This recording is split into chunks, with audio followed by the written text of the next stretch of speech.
कौन होता है? वाटर का, सैंड का, और हमारे कुछ हमारे मिनरल, कुछ हमारे मिनरल होते हैं। वाटर और सैंड, जैसे हमारा पोटेशियम हो गया, क्लोराइड हो गया, और क्या होगा? मैग्नीशियम हो गया, कैल्शियम हो गया। एक आपका आता है विटामिन के, विटामिन डी।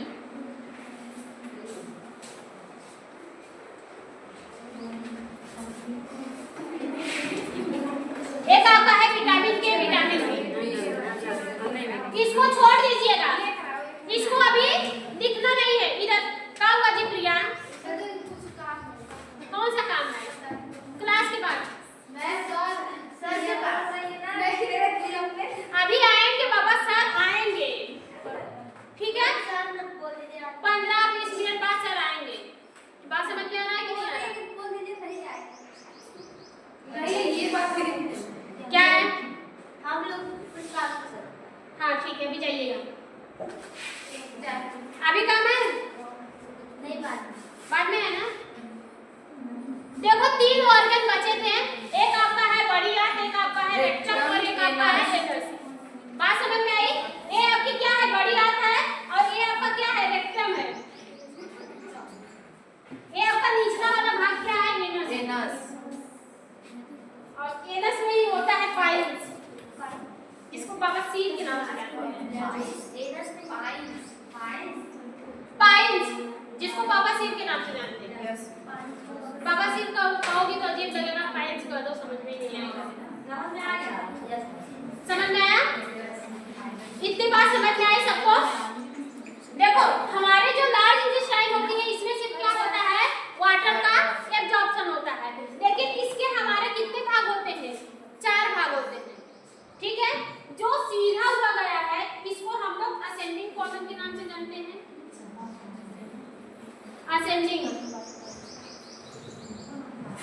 असेंडिंग कॉलम जो ऐसे सीधा गया है, फिर जो ऐसे करके गया है, इसको हम लोग ट्रांसवर्स कॉलम के नाम से जानते हैं, ठीक है? फिर जो नीचे आया है, नीचे की तरफ जो आया है, इसको हम लोग किस नाम से जानते हैं? डिसेंडिंग।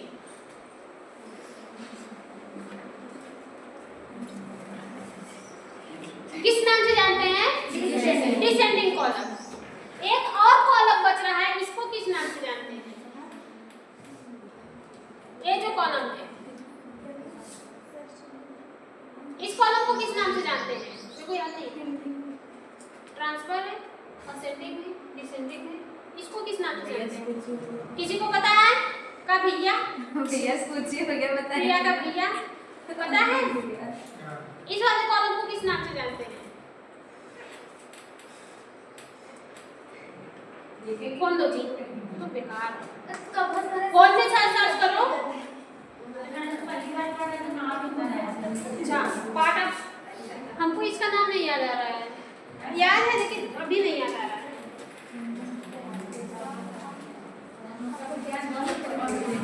ट्रांसफर इसको तो सीकम के नाम से जानते हैं।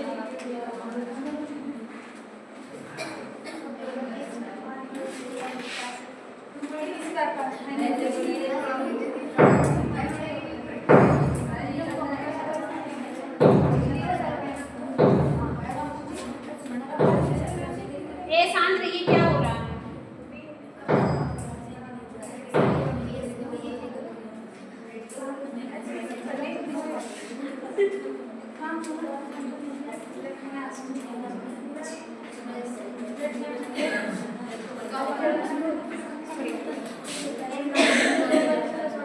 इसको कहते हैं सिग्मोइड।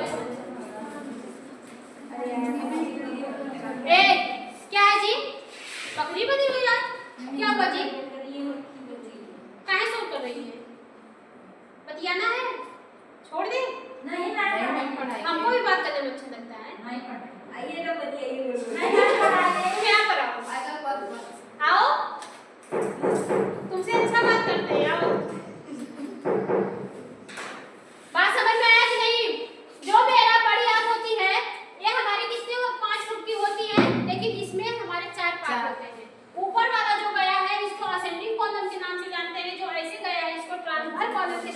पे जो नीचे की तरफ आया है उसको डिसेंडिंग कॉलम के नाम से जानते हैं, और जो ऐसे निकला है इसको सिग्मोइड कॉलम के नाम से जानते हैं।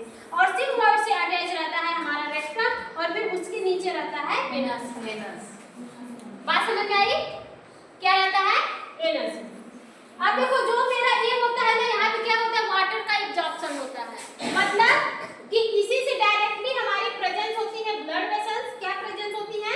ब्लड वेसल्स, और छोटे छोटे उंगली नुमा संरचना की हमारी इनुई होती है। क्या होती है? विलाई होती है, जिसको हम लोग इसको क्या बोलते हैं? विलाई। ये जो विलाई होती है ये एब्जॉर्प्शन के प्रोसेस को बढ़ाती है, मतलब इसी के थ्रू एब्जॉर्प्शन होता है। बात समझ में आई? उंगली नुमा संरचना होती है जो हमारे लार्ज इंटेस्टाइन में प्रेजेंस होती है, ये एब्जॉर्प्शन को बढ़ाने का काम करती है। बात समझ में आया?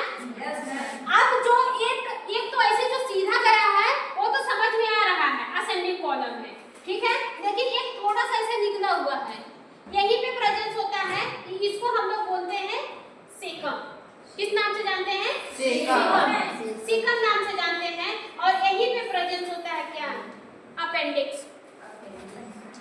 क्या प्रेजेंस होता है? अपेंडिक्स। बात समझ में आई? ये जो अपेंडिक्स है इसको अवशेषी अंग के नाम से भी जाना जाता है। अपेंडिक्स बीच में जहाँ पे बनाई हो आप लिख दीजिए इसको, यहाँ पे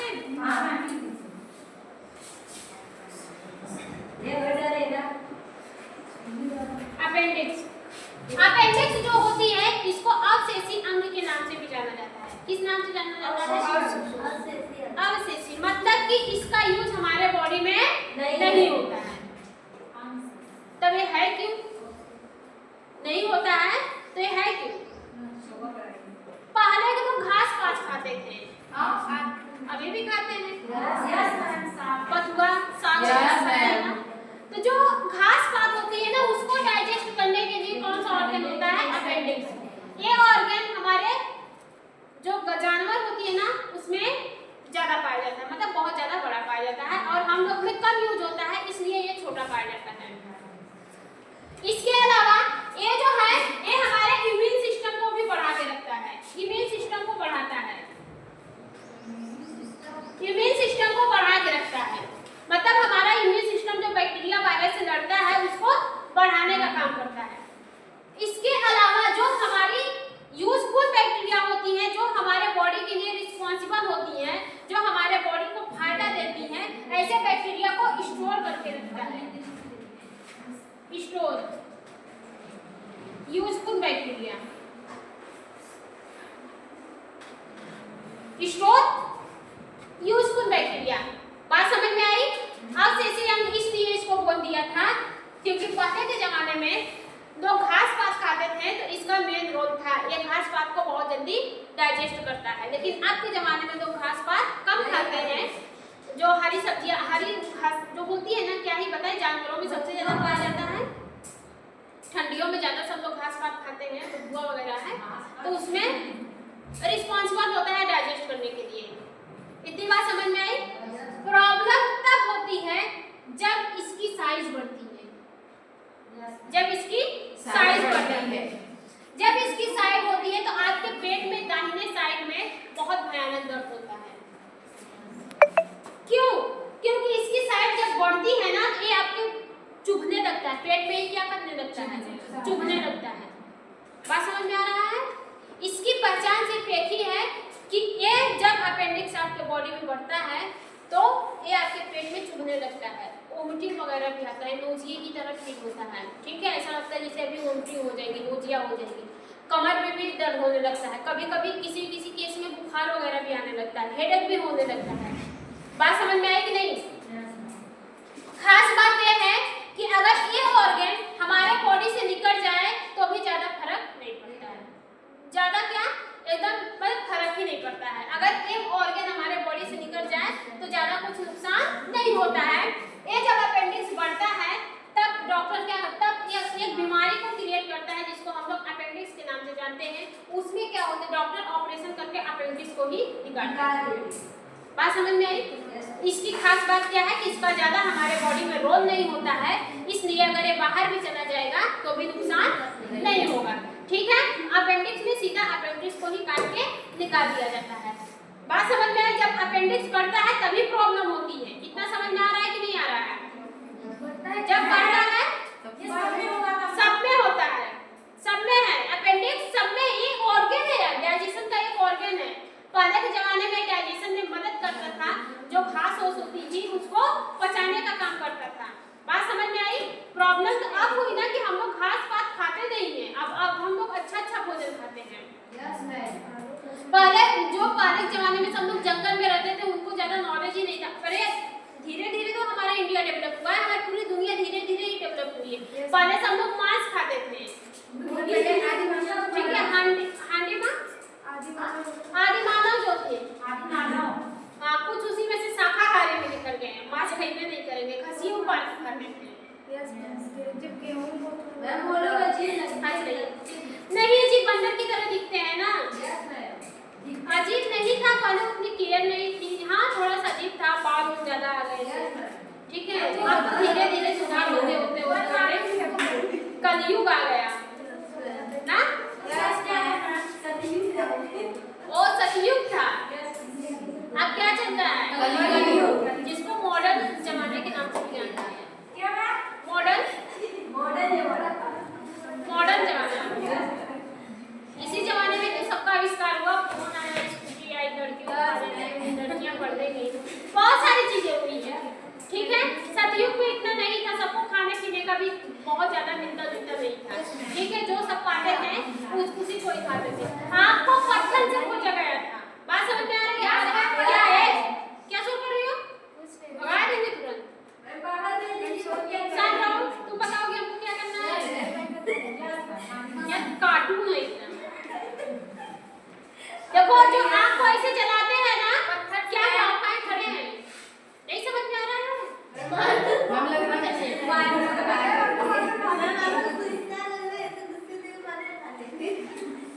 ठीक है, बात समझ में आई?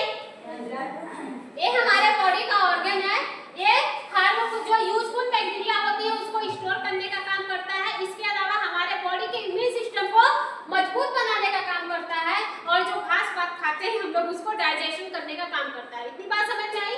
प्रॉब्लम तब होता है जब बढ़ती है तो पकती भी है, इसमें इन्फ्लेमेशन हो जाता है। क्या हो जाता है? इन्फ्लेमेशन हो जाता है। ये बढ़कर पक जाती है, कभी कभी किसी केस में फूट जाती है, टॉक्सिक पदार्थ क्रिएट कर देती है, तो इंसान की जान भी जा सकती है। बात समझ में आई? तो इसी को काट के निकाल देते हैं। अगर ये आपकी बॉडी से निकल जाएगा तो भी कोई ज्यादा अफेक्ट नहीं पड़ेगा। बात समझ में आई? फिर इसके बाद कौन सा है आपका? असेंडिंग, डिसेंडिंग, ट्रांसफर और रेक्टम। यहाँ पे वाटर का एक ऑप्शन होता है। अब देखो, वाटर और हमारे साल्ट जो होते हैं, वाटर और साल्ट हमारे कहाँ पे एब्जॉर्ब होते हैं? लार्ज इंटेस्टाइन में। अच्छा, क्या कर रहे हैं आपको? जो है अच्छा, तुम पहले इधर देखो। कॉन्स्टिपेशन का नाम सुने हो? ये क्या? कॉन्स्टिपेशन वही होते हैं जो लैट्रिन में जाते हैं, घंटा बाद निकलते हैं। सुना हो? देखो, स्मॉल लार्ज इंटेस्टाइन से दो प्रॉब्लम क्यों बता रहे जी। एक होती है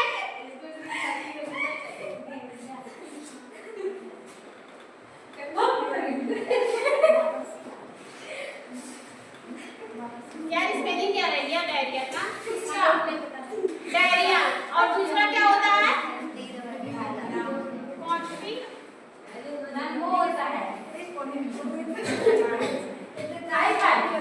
शांत रहो जी। दो प्रॉब्लम होती है, एक तो होती है डायरिया, एक होती है कॉन्स्टिपेशन। डायरिया वो बीमारी होती है जो लोग बार बार लैट्रिन जाते हैं, मतलब बार बार वॉशरूम में जाते हैं, और कॉन्स्टिपेशन वो होते हैं जो वॉशरूम से निकलते ही नहीं है।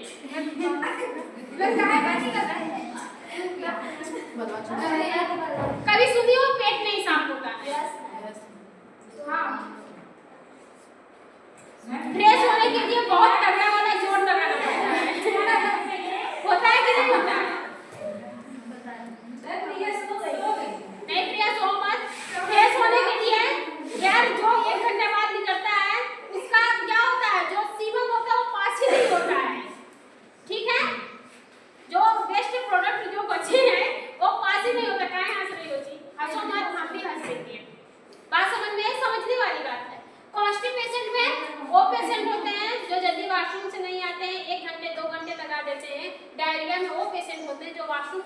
ही नहीं चाहते, बार बार वॉशरूम जाते हैं, ठीक है, बार बार उनको जाना पड़ता है। मतलब कि लूज मोशन डायरिया में होता है, कॉन्स्टिपेशन में होता ही नहीं है।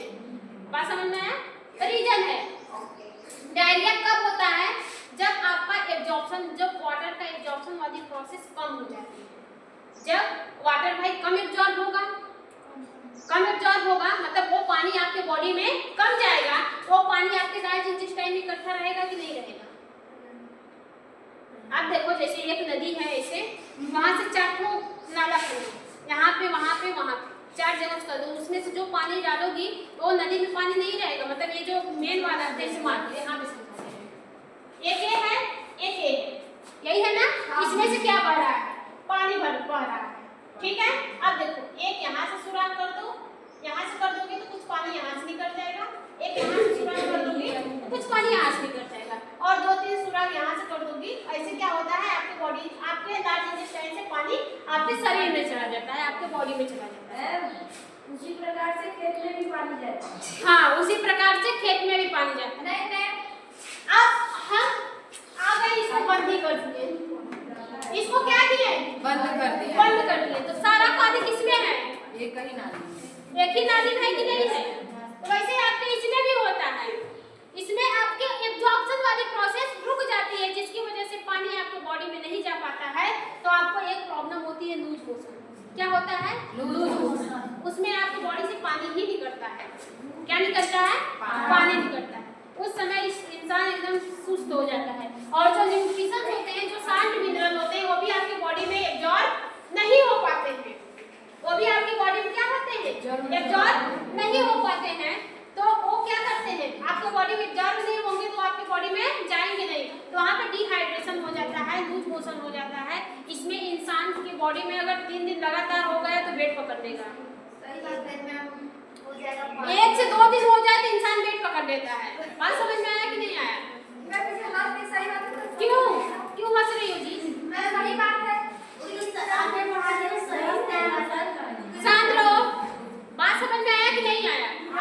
तो कब होता है, जब आपके इंटेस्टाइन में, लार्ज इंटेस्टाइन में कोई इन्फेक्शन होता है तब होता है। यानी कि जब इन्फ्लेमेशन होता है आपके लार्ज इंटेस्टाइन में, तो ये हमारी जो लार्ज इंटेस्टाइन होती है क्या होती है? सूज जाती है। क्या होती है? सूज जाती है। यहाँ पे सूजन आ जाते हैं, रेडनेस आ जाते हैं, पेन होने लगते हैं। तो उस समय आपका वाटर क्या होता है? एब्जॉर्ब नहीं हो पाता है, तो आपके यहीं पे होता है, आपके लार्ज इंटेस्टाइन में होता है, जो आपके रेक्टम के थ्रू बाहर निकलता है। ठीक है, शांत रहो, बस कर ले। उस समय आपको चक्कर भी आता है। रीजन ये है कि आपके बॉडी में पानी नहीं जा पाता है, और दूसरा रीजन ये है कि आपके बॉडी में जो न्यूट्रिशन, जो मिनरल होते हैं, वो नहीं इंटर हो पाता है। डॉक्टर उस समय आपको क्या लिखता है? ORS घोल पीजिए, और जब ORS घोल आप पीते हैं तो उसमें देखते हैं sodium, potassium, magnesium, calcium, iron, zinc वगैरह सब कुछ इसमें प्रेजेंट रहता है। होता है उसको आप वाटर में घोलकर पी जाते हैं। ठीक है, तो यहाँ के आपके जो इन्फेक्शन होते हैं, शांत हो यार, मन नहीं कर रहा है क्या? बस जो इसमें जो इन्फेक्शन होते हैं, जो आपके लार्ज इंटेस्टाइन में जो इन्फेक्शन होते हैं, उसको ठीक किया जाता है, और आपको अलग से एक ORS का घोल दिया जाता है। वो घोल जाकर के आपके बॉडी में एब्जॉर्ब होता है, तो आपकी बॉडी को न्यूट्रिशन देता है, आपकी बॉडी में धीरे धीरे क्या होती है? ताकत आती है। ठीक है, और ये कॉन्स्टिपेशन वाले होते हैं, जिसमें वाटर ही एब्जॉर्ब हो जाता है, खत्म हो जाता है। हाँ, अब भाई अगर फूड है, आपका जो फूड है उसमें वाटर मिला हुआ है, अगर उसमें से वाटर एब्जॉर्ब हो जाए तो वो एकदम ठोस बन जाता है। वो आपका फूड क्या होता है?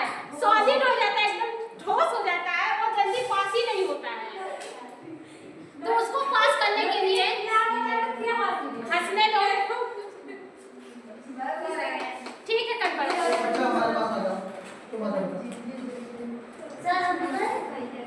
ठीक है। उसको पास करने के लिए इंसान को तगड़ा वाला जोर लगाना पड़ता है। रीजन जानते हो क्या होता है?